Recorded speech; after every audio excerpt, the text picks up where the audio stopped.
मित्रों, महाभारत के गीता उपदेश में भगवान श्री कृष्ण ने अर्जुन को कर्म योग के बारे में शिक्षा दिया है। कर्म योग क्या है, किस प्रकार से करना चाहिए, कैसे करना चाहिए, क्यों करना चाहिए, इस सब संदर्भ में श्री कृष्ण ने अर्जुन को गीता के उपदेश में बतलाए हैं 3 अध्याय में। बहुत ही अच्छा है। कर्मयोग बहुत ही महत्वपूर्ण है। इसे सुनने के लिए वीडियो के अंत तक बने रहिए। अर्जुन ने भगवान कृष्ण से युद्ध भूमि में पूछे। युद्ध भूमि में बीच में जाकर के अपने लोगों को देख करके अर्जुन बड़ा भाव विभोर होकर के युद्ध नहीं करने पर मैं बड़ा रिजिड हो गया। तब भगवान श्री कृष्ण उसको गीता का ज्ञान दिए, जो बहुत ही महत्वपूर्ण है। तो उस संदर्भ में जब अर्जुन हताश था, निराश था, हतोत्साहित था कि अब मैं युद्ध नहीं कर सकता हूँ, तो भगवान श्री कृष्ण ने कर्म योग की शिक्षा देते हुए गीता के 3 अध्याय में अर्जुन को बतलाए हैं। तो अर्जुन बोले कि हे भगवान, यदि आपको कर्मों की अपेक्षा ज्ञान श्रेष्ठ मान्य है तो फिर भयंकर कर्म में मुझे क्यों लगाते हैं। इसलिए उस एक बात को निश्चित करके कहिए जिससे मैं कल्याण को प्राप्त हो जाऊं। तब भगवान ने बोले, इस सांख्य योगों की निष्ठा तो ज्ञान योग से होती ही है और योगियों की निष्ठा कर्म योग से होती है। ज्ञान योग ज्ञानी बहुत ही कठिन काम है बनना, जो एक से एक श्रेष्ठ ऋषि मुनि हैं, जो घर द्वार सब कुछ त्याग करके कहीं तपस्या में दिन रात लीन रहते हैं, उनको आत्मज्ञान हो जाता है। तो ज्ञानी आत्मीय ज्ञान जिसको हो जाता है उसी को कहते हैं, वह बहुत ही कठिन है। ये कर्म योग मनुष्य के लिए आसान है और हर मनुष्य कर्म योग तो करता ही है, क्योंकि बिना कर्म किए हुए कोई मनुष्य रह ही नहीं सकता है। हर मनुष्य कर्म करता है।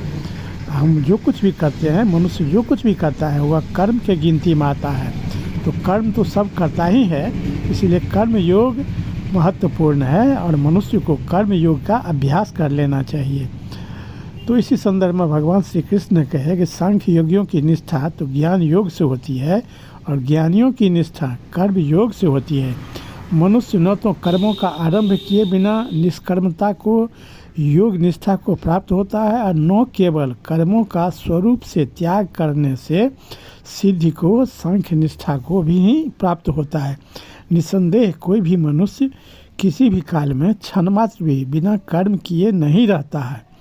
हम शरीर से जो कर्म करते हैं वह भी कर्म है और इंद्रियों के द्वारा जो हम लेटे लेटे भी सोचते हैं वह भी कर्म में ही आता है। हम काम के बारे में जो कुछ भी सोचते हैं सो वह कर्म योग में ही आता है।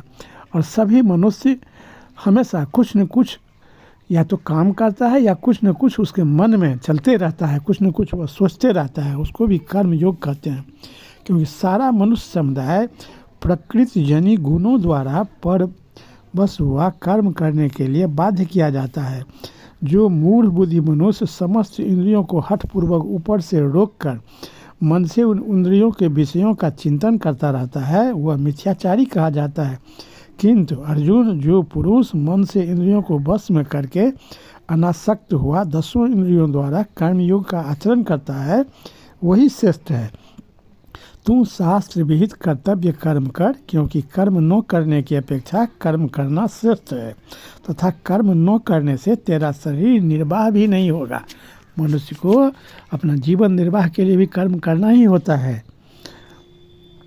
यज्ञ के निमित्त किए जाने वाले कर्मों के अतिरिक्त दूसरों कर्मों में लगा हुआ ही यह मनुष्य समुदाय कर्मों से बंधता है। इसलिए अर्जुन, तू आसक्ति से रहित होकर उस यज्ञ के निमित्त ही भली भांति कर्तव्य कर्म कर। प्रजापति ब्रह्मा ने कल्प के आदि में यज्ञ सहित प्रजाओं को रचकर उनसे कहा कि तुम लोग इस यज्ञ के द्वारा वृद्धि को प्राप्त हो और यह यज्ञ तुम लोगों को इच्छित भोग प्रदान करने वाला हो। तुम लोग इस यज्ञ के द्वारा देवताओं को उन्नत करो और वे देवता तुम लोगों को उन्नत करें। इस प्रकार निस्वार्थ भाव से एक दूसरे को उन्नत करते हुए तुम लोग परम कल्याण को प्राप्त हो जाओगे। यज्ञ के द्वारा बढ़ाए हुए देवता तुम लोगों को बिना मांगे ही इच्छित भोग निश्चय ही देते रहेंगे। इस प्रकार उन देवताओं के द्वारा दिए हुए भोगों को जो मनुष्य उनको बिना दिए स्वयं भोगता है वह चोर ही है। यज्ञ से बचे हुए अन्न को खाने वाले श्रेष्ठ पुरुष सब पापों से मुक्त हो जाते हैं, और जो पापी लोग अपना शरीर पोषण करने के लिए ही अन्न पकाते हैं वे तो पाप को ही खाते हैं। संपूर्ण प्राणी अन्न से उत्पन्न होते हैं। अन्न की उत्पत्ति वृष्टि से होती है, वृष्टि यज्ञ से होती है, और यज्ञ विहित कर्मों से उत्पन्न होने वाला है। कर्म समुदाय को तुम वेद से उत्पन्न और वेद को अविनाशी परमात्मा से उत्पन्न हुआ जान। इससे सिद्ध होता है सर्वव्यापी परम अक्षर परमात्मा सदा ही यज्ञ में प्रतिष्ठित हैं। जो मनुष्य आत्मा में ही रमण करने वाला और आत्माओं में ही तृप्त तथा आत्मा में ही संतुष्ट हो उसके लिए कोई कर्तव्य नहीं है। उस महापुरुष का इस विश्व में न तो कर्म करने से कोई प्रयोजन रहता है और न कर्मों के न करने से ही कोई प्रयोजन रहता है, तथा संपूर्ण प्राणियों में भी उसका किंचित मात्र भी स्वार्थ का संबंध नहीं रहता। इसलिए तू आसक्ति से रहित होकर सदा कर्तव्य कर्म को भली भांति करता रह, क्योंकि आसक्ति से रहित होकर कर्म करता हुआ मनुष्य परमात्मा को प्राप्त हो जाता है। हे अर्जुन, मुझे इन तीनों लोकों में न तो कुछ कर्तव्य है न कोई भी प्राप्त करने योग्य वस्तु अप्राप्त है, तो भी मैं कर्म में ही हमेशा लगा रहता हूँ। क्योंकि हे पार्थ, यदि कदाचित मैं सावधान होकर कर्मों में न बरतूँ तो बड़ी हानि हो जाए, क्योंकि मनुष्य मात्र सब प्रकार से मेरे ही मार्ग का अनुसरण करते हैं। तो अर्जुन ने भगवान से फिर पुनः पूछे, हे कृष्ण, यह मनुष्य स्वयं न चाहता हुआ भी किससे प्रेरित होकर पाप का आचरण करता है?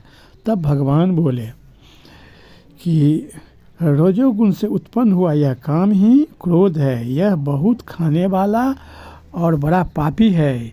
इसको ही तू इस विषय में बैरी जान। काम के द्वारा यह ज्ञान ढका रहता है। और हे अर्जुन, इस अग्नि के समान कभी न पूर्ण होने वाले काम रूप ज्ञानियों के नित्य बैरी के द्वारा मनुष्य का ज्ञान ढका हुआ है। इंद्रियां, मन और बुद्धि ये सब इसके वास स्थान कहे जाते हैं। यह काम इन मन, बुद्धि और इंद्रियों के द्वारा ही ज्ञान को आच्छादित करके जीवात्मा को मोहित करता है। इसलिए हे अर्जुन, तो पहले इंद्रियों